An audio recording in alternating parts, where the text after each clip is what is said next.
Bonsoir les amis et bienvenue dans cette nouvelle revue d'actualité, la numéro 12, la 12e revue d'actualité avec comme avisé. Aujourd'hui, nous avons essentiellement deux sujets qui ont une trame entre elles, une sorte de fil d'Ariane qui les relie entre elles. Vous verrez de quoi il s'agit. Les deux sujets en question, c'est le décès de l'ancien international camerounais de football Modeste Mbami et le procès, ou du moins l'affaire Benjamin Mendy, Benjamin Mendy, voilà, du nom du footballeur français champion du monde en 2018 avec la France. Voilà.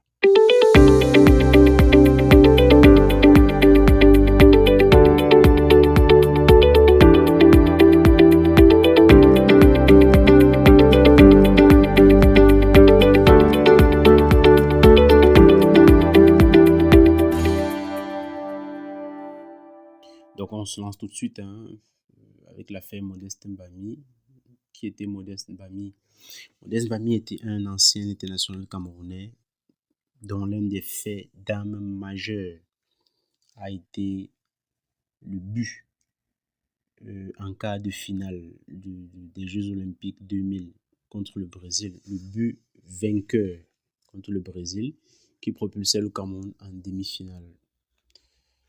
Au vu de la rencontre, au vu de la difficulté de la rencontre face au Brésil, on peut presque dire que Modeste Mbami est celui qui a qualifié le Cameroun pour la finale et qui a offert en quelque sorte la médaille finale, la victoire finale dans cette compétition, la médaille d'or au Cameroun.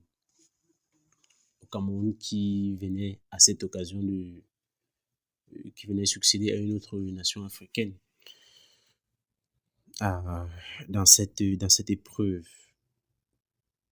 Une autre nation africaine qui n'avait pour autre nom que le Nigeria, qui était également champion olympique en 1996. Modeste Mbami est décédé récemment. Pour être vraiment sincère, il avait beau être un joueur que j'appréciais beaucoup, j'avais plus beaucoup de ses nouvelles. Et je suis sûr que beaucoup de fans de foot, beaucoup de ses suiveurs, beaucoup de ses fans, beaucoup de ses followers sont dans la même situation que moi. Il était, pour ainsi dire, passé dans l'anonymat le plus complet. Oui, c'est triste à dire, mais c'est vrai. Il était passé dans l'anonymat le plus complet depuis qu'il avait arrêté le football. Je crois que son dernier club, c'était le Havre. Encore plus dramatique que cette anonymisation de ce héros, les conditions de son décès. On nous a dit qu'il était décédé d'AVC, c'est ce que j'ai lu dans la presse spécialisée notamment. Il était décédé d'un accident vasculaire cérébral. Soit dit en passant, c'est devenu le mode on va dire quoi, c'est devenu le mode usuel pour la faucheuse de récupérer des âmes, on va dire. Donc encore plus choquant que cette anonymisation de Modeste Mbami, ça a été les circonstances de son décès. On nous a parlé d'AVC, mais la presse, dans sa grande majorité, s'est arrêtée à la cause du décès, l'AVC. La cause directe, je dirais, du décès, l'AVC. Mais en fouillant un peu, on se rend compte que les choses étaient beaucoup plus dramatiques que ça. Parce qu'un simple AVC, oui, ça peut arriver à tout le monde. C'est pas, il faut bien mourir de quelque chose. D'accord. Sauf que pour le cas qui nous préoccupe, le cas de Modeste Mbami, les choses étaient vraiment beaucoup plus dramatiques que ça. Ainsi, il serait décédé dans l'indigence la plus complète. Et bien sûr, conséquence de son indigence, abandonné de sa femme et de ses enfants. Voilà. Du moins, c'est ce qui ressort de certains témoignages que la presse a recueillis. Modeste Mbami vivait désormais dans un HLM au Havre, en France. Les HLM, pour ceux qui ne savent pas, ça veut dire habitation ou habitat à loyer modéré. C'est un peu l'équivalent des camps sikhs ici chez nous. Même si ici chez nous, les camps sikhs ont été récupérés par des fonctionnaires véreux qui se l'approprient, payent un loyer insignifiant et ils vivent toute leur carrière. Alors qu'à la base, ce sont des logements sociaux qui sont faits par l'État pour justement encourager, mettre en tout cas les populations qui n'ont pas les moyens dans des habitats décents. Donc faire vivre les populations qui n'ont pas les moyens de se construire des habitats décents dans ces habitats sociaux. Donc ils vivaient dans un HLM. C'est dit le niveau de décrépitude dans lequel le niveau de décrépitude du moins qu'il avait atteint. Connaissant quelqu'un qui a brillé quand même, hein, quelqu'un qui est passé depuis la Dynamo de Douala, un club de football à Douala, qui est passé par Sedan, le PSG, Marseille, l'Arabie Saoudite, l'Espagne même, à Almeria, je crois. C'est quand même... Il y a quand même de quoi se poser des questions. C'est limite choquant. C'est choquant de se dire que quelqu'un a pu descendre aussi bas quand même. Un héros, décoré, peut-être, je crois que c'était chevalier de la valeur du mérite camerounais, je ne sais plus trop. Et puis descendre aussi bas, forcément, c'est choquant. Donc, les témoignages de ces compatriotes vivant en France, Camerounais vivant en France et partageant le même HLM que lui, font état de ce que le bonhomme avait de gros soucis de santé, certainement consécutifs à ses soucis financiers, parce qu'il avait sombré, pour le dire, dans la pauvreté. Il avait sombré dans la pauvreté, au point où il en était arrivé, selon toujours ses témoignages, à vendre quelques-uns de ses biens, dont notamment sa Porsche Panamera toute neuve. C'est vous dire, quand un homme, vous savez, le véhicule, la voiture est pour certains hommes leur premier chéri, devant leur chéri qui est leur femme. Donc quand un homme en arrive à vendre son véhicule, vraiment, il a touché le fond. Il a vraiment touché le fond. Donc cette indigence, naturellement, était devenue insupportable pour sa femme, qui est une locale, une blanche en tout cas, une caucasienne. Ayant constaté donc qu'il ne parvenait plus à subvenir convenablement aux besoins du foyer comme auparavant lorsqu'il était en activité, elle a tout simplement décidé de se barrer, emportant avec elle leurs 2 enfants âgés de 3 et 4 ans. Donc, Modeste Mbami vivait désormais non seulement dans l'indigence, mais aussi dans la solitude. Vous vous rendez compte, du jour au lendemain, vous étiez entouré. À la base, vous vivez sur une terre étrangère. Vous vivez sur une terre étrangère. Vous n'avez pas votre mère, votre famille native près de vous. Vous vous constituez comme tout bon homme. Vous constituez une nouvelle famille. Mais pour peu que vous tombiez dans la pauvreté, cette famille vous est enlevée. Vous êtes désormais non seulement dans la pauvreté, mais également dans la solitude. Dans ces conditions, comment ne pas avoir un AVC? Comment ne pas avoir un AVC? Donc, le compatriote qui témoigne dit qu'il était surpris de le voir, de voir Modeste Mbami dans le HLM. Parce qu'il sait qu'à la base, lui, à une certaine époque, toujours au Havre, il vivait dans un quartier chic, dans des appartements privés au Havre. Il ne comprend pas qu'est-ce qui a bien pu se passer pour que du jour au lendemain, il vienne vivre avec lui dans le HLM, qu'il vende tous ses biens, qu'il devienne piéton et tout ça. Et qu'il en soit même réduit à emprunter de l'argent à ses compatriotes camerounais.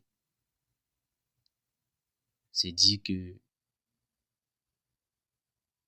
c'était devenu terrible. Bon, il y a d'autres témoignages qui affirment que l'indigence dans laquelle Modeste Mbami a sombré était due à son addiction pour les paris sportifs, les jeux de hasard, pour le jambo, comme on dit au Cameroun. À l'époque où il avait de l'argent, il misait parfois gros, voilà.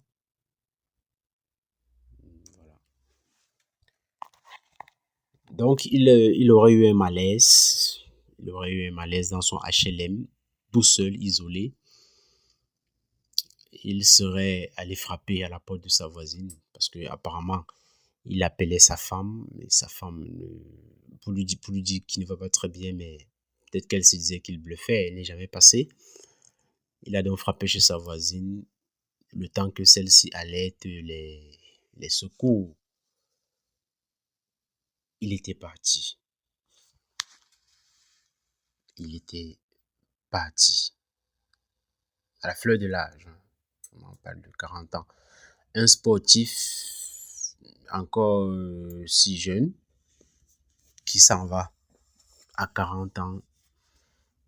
Pour moi, c'est toujours un mystère. Parce qu'ils ont une condition physique plus... une meilleure condition physique en tout cas que la plupart que le commun des mortels. Donc on peut comprendre que la raison de cet AVC, c'était l'abandon par sa famille dans une situation terrible d'indigence. Donc, cette histoire, l'histoire de Modeste Mbami, moi je la mets en lien avec celle de Emmanuel Eboué. Vous savez, le défenseur ivoirien Emmanuel Eboué, qui a sombré dans la même indigence au point de, on dit, au point de devoir dormir dans la rue, pratiquement. Parce que sa femme, caucasienne toujours, a tout emporté avec elle, bien et enfant. Du coup, moi je m'interroge, c'est quoi ce complexe que les Noirs ont une fois qu'ils ont réussi à toujours vouloir s'acoquiner avec des femmes caucasiennes? Non pas que j'ai un problème avec les caucasiennes en tant que telles, mais on sait très bien que la société occidentale est une société où les idées du progrès, entre guillemets, ont élu domicile. le féminisme a élu domicile. Toutes les dérives qu'on peut imaginer ont élu domicile là-bas.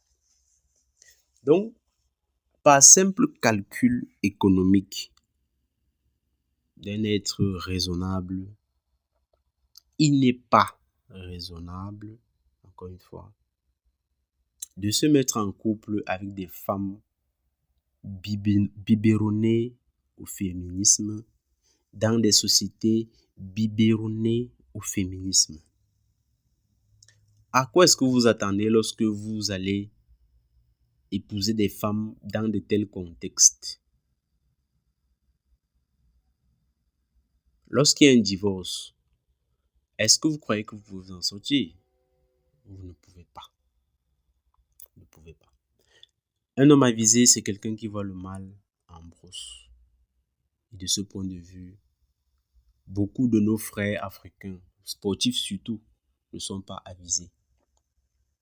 Ils ont toujours ce petit complexe de la femme blanche, ce petit complexe qui les pousse à désirer plus que des raisons, à fantasmer sur la femme blanche sans y réfléchir, sans réfléchir à tout ce qui est autour, au risque qu'il court de se mettre en couple avec des personnes biberonnées, encore une fois, au féminisme et aux idées du progrès. Donc, le cas Modeste Mbami, le cas Emmanuel Eboué, les cas sont légion, on ne va pas tous les citer, mais nous en tenons à ces deux cas, devraient attirer l'attention de tout homme avisé. Certaines femmes ne sont pas épousables. Il faut le dire. Des femmes rongées par j'ai envie de dire, le démon du féminisme. Ce pas des femmes épousables. Ne vous laissez pas avoir, les amis. Parce que de toute façon, vous en paierez les conséquences. Comme beaucoup. Ouais, Emmanuel Eboué, quand même, avec l'élan qu'il a suscité, l'élan d'émoi qu'il a suscité, a pu progressivement relever la tête. Mais notre frère, lui, peut-être par rapport à sa personnalité, a-t-il gardé le silence sur ses déboires au point d'en mourir, ce qui est triste. Donc, ce qui vous attend au bout, lorsque vous avez un peu d'argent et puis vous allez vous mettre avec des femmes peu recommandables, tout simplement parce que vous avez un peu d'argent et que vous dites que vous devez vous taper la plus belle entre guillemets, la plus belle de la classe, vous devez avoir la plus belle poupée près de vous. Ce genre d'attitude, ce genre de réflexion va vous mener à la tombe. À la tombe, tout simplement. Il y a de très bonnes femmes caucasiennes. Mais est-il possible de les repérer une fois qu'on a les poches pleines d'argent et que toutes sont ouvertes à nous? Du coup, il est intéressant pour un homme avisé de chercher, de trouver, on va dire, son âme sœur. Bon, ce terme est un peu équivoque pour moi, mais disons-le ainsi, de trouver son âme sœur lorsqu'on se cherche encore, trouver son âme sœur lorsqu'on est encore dans le tunnel, lorsqu'on n'a pas encore trouvé le bout du tunnel. Et une fois qu'on l'a trouvé, même si on atteint le bout du tunnel, qu'on reste avec elle, évitez de la mettre dans des contextes où les idées du progrès, les démons féministes ont le vent en poupe. Personnellement, je me dis, si j'étais footballeur, star, amené à voyager partout dans le monde, ce que je ferais, c'est quoi? je viendrai ici au Cameroun épouser une de mes copines d'enfance que j'ai eues. Voilà. Lorsque j'étais encore rien, comme on dit. Ce qui est sûr, certaines parmi elles sont encore libres. Je viendrai en épouser une. Je la mettrai dans ma famille. Enfin, j'achèterai une vaste propriété où elle vivra en compagnie de ma mère et de ma fratrie.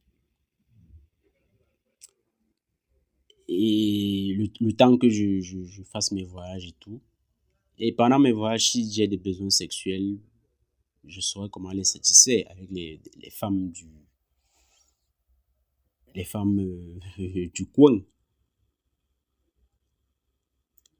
En gardant toujours à l'esprit que j'ai une femme et que je ferai l'effort de venir visiter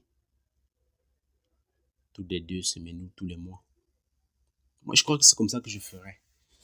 Plutôt que d'aller me ramasser des femmes aux idées tordues par-ci par-là et finir dans la tombe. Non. Dans le cas de Modeste Mbami est très triste. Tout ce qu'on peut dire, c'est repose en paix, champion. Ton histoire doit servir à édifier les hommes avisés. Voilà. À bien choisir leurs femmes et aussi à bien gérer leur fortune.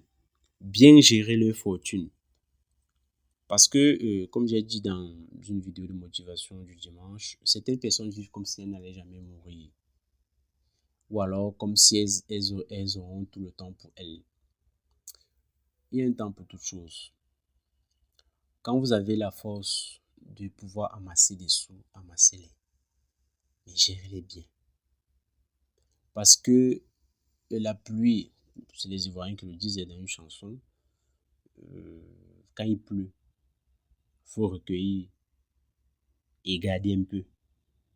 Parce que tu n'es pas sûr que demain il va pleuvoir. Donc, c'est un peu la fable de la cigale et de la fourmi. Il faut savoir garder comme une fourmi. Faire des réserves comme un écureuil pour le lendemain. Parce que vraiment, il n'y a rien de plus déshonorant que d'atteindre les sommets et ensuite chuter, se retrouver au plus bas que terre. Ça entraîne la mort. Et c'est la situation dans laquelle Modeste Mbami était. Une situation déshonorante dont il ne pouvait même pas parler. Et c'est ça qui a fini par le tuer. Donc tirons les leçons, mes amis.